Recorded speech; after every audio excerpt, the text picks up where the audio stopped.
I want to talk to you today about the surprising things that the city of Detroit is no longer failing on their city inspections, but they're doing a sneaky thing when they come out to do the inspections that you really need to know about.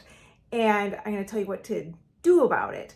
So I'm Monique Burns. My husband and I have been buying houses in Detroit since 2007. We buy distressed properties, we renovate them, and we sell them to investors from all over the country and all over the world. And they do very well. Our investors do well. If you follow my channel, I highly recommend you subscribe.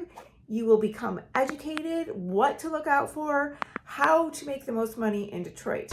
We are selling our 3-bedroom rentals for between $85,000 to $90,000. We renovate them and we sell them rent ready. If that is something you are interested in, set up a time with me on Calendly and I can tell you how that works and see if Detroit is for you or not. I talked to somebody just this week who said it is not for him. I scared him right away, but that means there's more investment opportunities for you.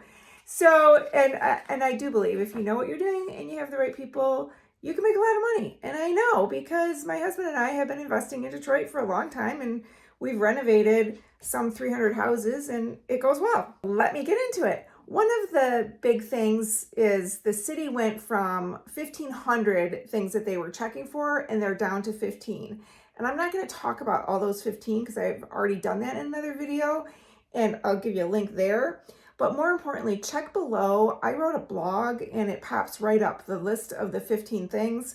If you're concerned about what goes on a city inspection, there it is. There's the list. And I go into a lot of detail in my video too. It was a 2-part video that I made. And it was new when I made the video, but now it's rolled out. And so now it's happening. And I had the inspector that I'm used to, that I spent a day as a ride along with him. I had him come speak to our RIA group, Real Estate Investors Association of Oakland, because I live in Oakland County, but a lot of Oakland County people invest in Detroit. And I'm on the board of RIA, and I had him discuss these things that are going on and what the changes are. So let me tell you about some of the things that he said. The biggest deal is they're not asking us anymore to do the LIRA test. LIRA stands for Lead Inspection Risk Assessment. So that is not something that we have to do. It was a between $450 to $500 test where a lead inspector would come out and he'd check all the walls and we would walk away with a certification knowing that if these kids got lead poisoning, we could be like, it couldn't have been my house. It must have been the house before because I have the lead test. So how is the city getting away with like not protecting people as well as it used to? So what they're doing is if the inspector sees 20% of the wall or a 1-by-1 area that has any chip paint, what he will do is write in his report, obviously, that you have to fix it. And it says consult with a lead professional, meaning one of those LIRA inspectors. And it's like if you go to the doctor and you say, I've got an ache, they're going to run a test. They're not going to be like, oh, bummer, like, so if you call the lead guy, he's going to be like, well, I'll come out and do a lead test. I mean, I can't tell you without doing a test. So that took all the liability off the city. But a way to be safe is if the people that work for you have that RPR certification. I don't know what that stands for. It has something to do with paint. And then if you really want to be safe, you should just still do that for a $500 test if you don't want somebody coming after you anymore. So before a city inspector, like if there was a hole in the wall where the doorknob went through the plaster of the wall, that would definitely be a violation. That's no longer a violation because it's too small. It's not the 1-by-1 area or 20% of the wall. So you have an idea what kind of chip paint they are going after. And you know how inspectors lean their knee up against the toilet to see if the toilet is wobbly or not? They're not doing that anymore. And I learned why toilets get wobbly. It's because people that are heavy can do damage, like make the screws loose. But also there's other things, I guess, that go on in homes where two people get together. And that also can make a toilet wobbly. Okay, so a furnace needs to appear to be safe and it must be at least 68 degrees. So there were a bunch of other furnace things that they could call out before. Now it just needs to appear to be safe. And 68 degrees, that's a good number to know as a landlord, is if your tenant calls and they're like, oh, I'm freezing. As landlords, we're required to make sure that they have heat. But their idea of freezing and my idea of freezing might be a different thing. But according to the city, the number is 68 degrees. My tenants, a lot of them think it should be like 80. Oh my gosh, it doesn't heat to 80. I'm calling the city on you. Go ahead. If it's at least 68 degrees.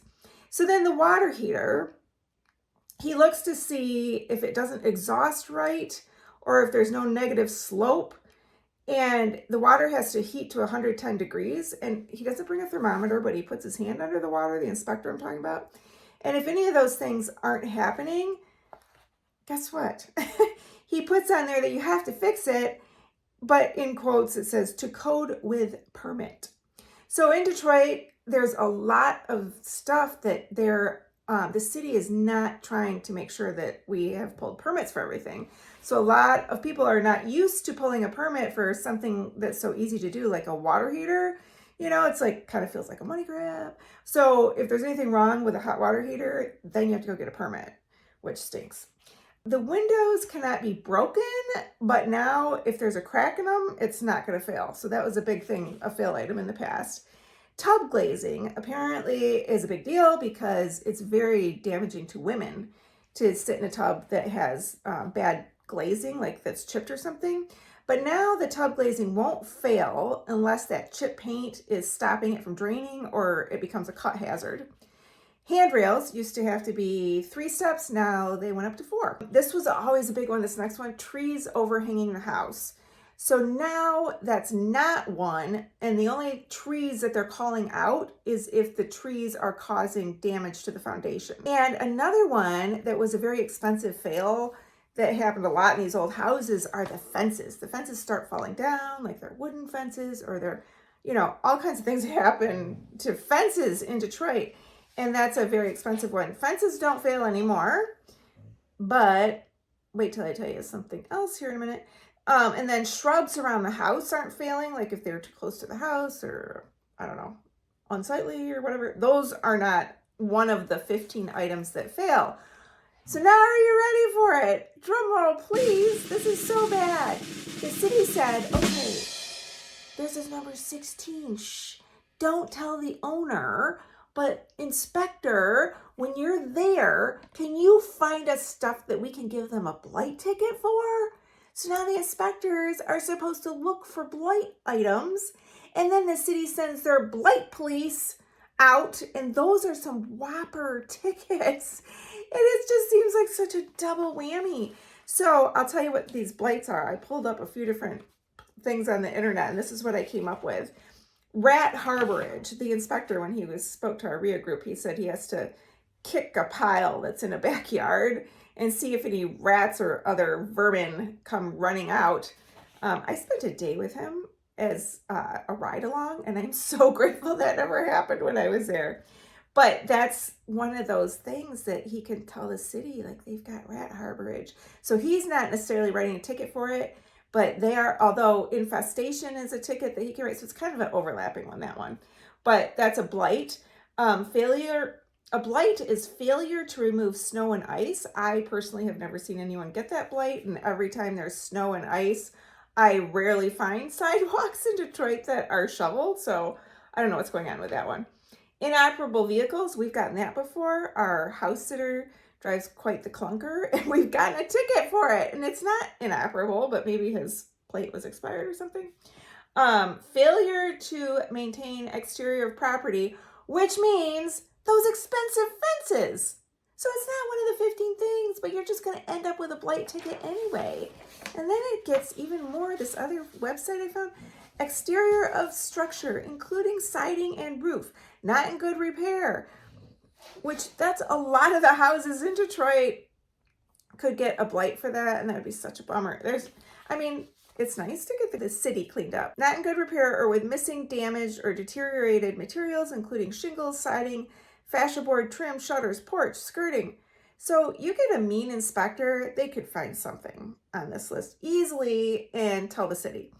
Roof and roof shingles not in good condition or covered with tarp in excess of 30 days if repair is being made. Porches and stairs not stable. That's a big one that comes up a lot.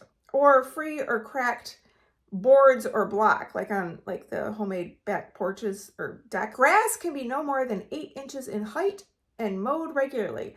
So the inspector did say he is to tell the city if there are grass and weeds.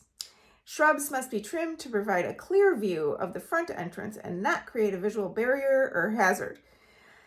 So what can you do about this? You should absolutely attend the inspection when the city inspector is there and he's out snapping photos. You know, he probably got the photo to give to the city because that's how the city writes their tickets, is they get the photo and then the inspector shows up in court with the photo and you see, I made other videos about that. Check those out, how to deal with the city tickets. I have a few videos on that subject. But what you should do is be talking with the inspector and be friendly to the inspector.